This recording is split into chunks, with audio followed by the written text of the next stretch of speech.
Hello and welcome back to the show. Today we are reviewing Everton versus Fulham. It resulted in a second consecutive goalless stalemate. Everton, had plenty of opportunities. Both teams combined for about 42 shots, yet no one could break the deadlock. There were so many opportunities. There was a fair bit of controversy also mixed in. Look, if you don't laugh, you'll cry. I think I'm more on the crying side. Let's dive into the review and discuss what the hell bloody happened. So look, I think we need to start with the player of the game. For me, it's going to be Jack Harrison today. I think we talk about the roles of every player every single week. I think Harrison playing sometimes more centrally, mostly out wide. I think he was great covering ground today. He was really benefiting from the rejuvenation that the break served. Even though he didn't really have much of a break. It was 1 week, so it wasn't 2 weeks like some teams would get if they were out of the cup. But I do think he was the energetic kind we needed on the wings. Danjuma was pretty good on the other side, but I do think Harrison had a couple of opportunities. I do think that he was able to regain possession before Fulham really exited their attacking third at times. I think in the second half we didn't see as much impact, but I think the same could be said for a lot of players down the stretch. In the final few minutes, I think that he did have a bit of a role to play in that. But overall, I think with a really thin squad, you really have to value these sort of performances by these sort of players. It's really difficult to play a full 90 minutes nearly every game in the season, and I don't care how much break you've had. There's a fair bit of pressure because you know that there isn't too much in reserve, so you need to perform even more so than you usually would, because there's not really much consequence for playing like trash, So Jack Harrison needed to play well today. He did. He had that authoritative presence about him, and I think that's going to be really important for a team who, for a couple of weeks, really struggled generating opportunities, and we're talking about potential changes needing to be made on the wings because we're not getting the output we require. I do think that Harrison took the step in the right direction. I do think that the backline was also good. We'll talk about them a little bit later, even though they were shipping off opportunities. But I do think that Harrison, you mix it in with DCL and Danjuma, I think they generated a fair amount of opportunities between them. You add Beto into the mixer, and you probably should have a couple of goals at least to your name, but unfortunately, clinical is not the word used to describe this match. So there you have it. We've just got to talk about the opportunities, though. We can talk about the handball earlier in the game. Apparently, VAR did not intervene because the hand was deemed to be by the side of Anthony Robinson. I do not agree with that one bit. That is simply making shit up on the spot because his arm is not by his side. I think we're talking like an orange is an apple here. Two completely different situations. What the referee thinks or what the video referees think and what everyone else thinks. That is the only two demographics you can put things into. You need to recognize that that simply is bullshit.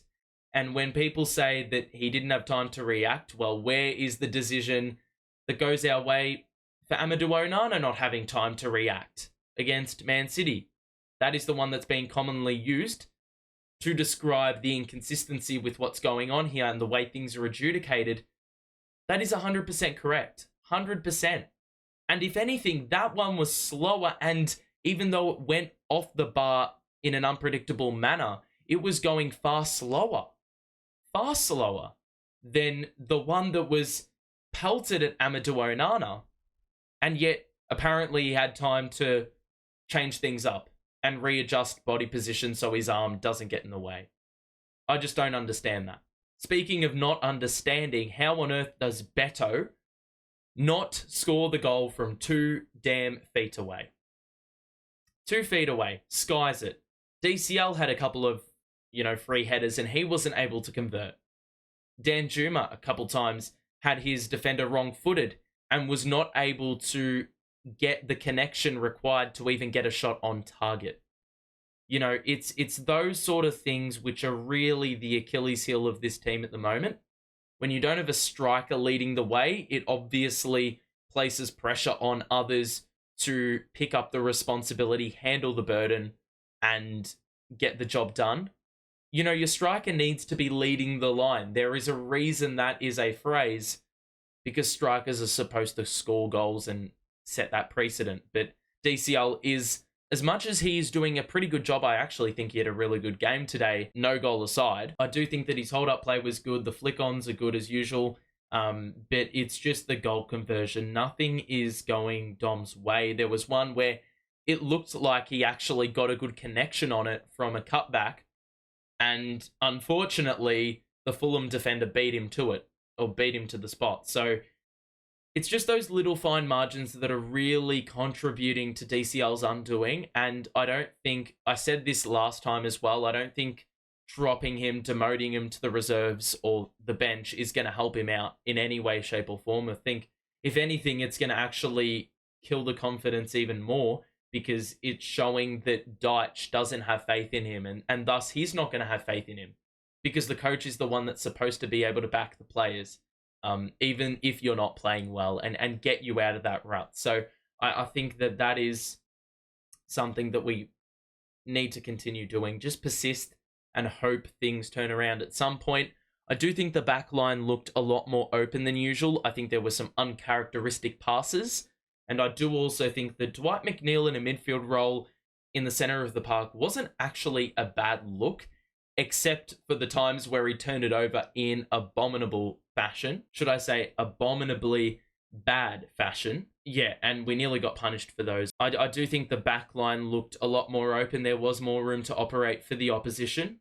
They were getting in behind a couple of times, using the wings very well, getting a lot of crosses in. I think Fulham had in excess of about 15 crosses. So I don't think it's so much defensive flaw. I think that was a part of the plan, because Fulham were crossing it in very much to no one. A lot of their efforts were in vain. I think we stood up well to the pressure.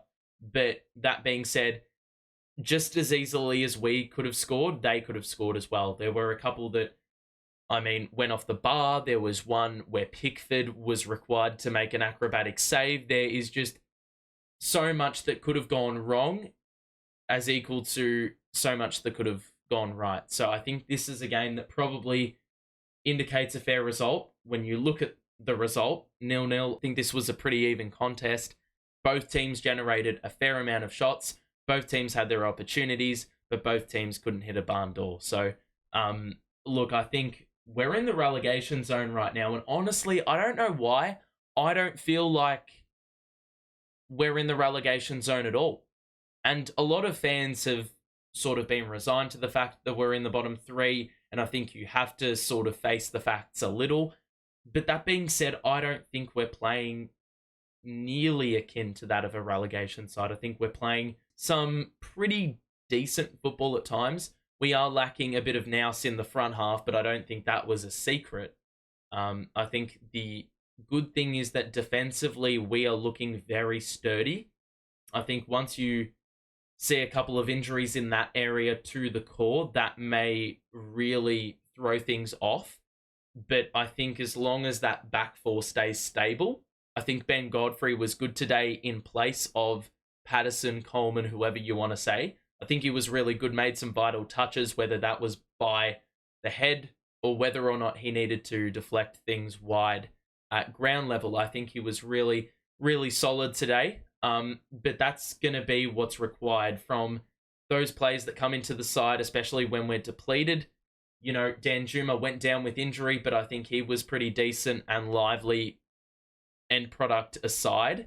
But we also can't ignore the injury issues. It is looking very dire, and the fact we're in a financial place to not get better or be able to compensate for those issues that we do have, that is really concerning, especially the perilous position we're in, and probably the unlikelihood of getting those 10 points back, with the potential to lose more. It's a very, very scary time, and even still, I don't feel very discomforted, if that makes any sense. I actually feel pretty optimistic in what this team can do. We are playing Tottenham and Man City next, in the next two.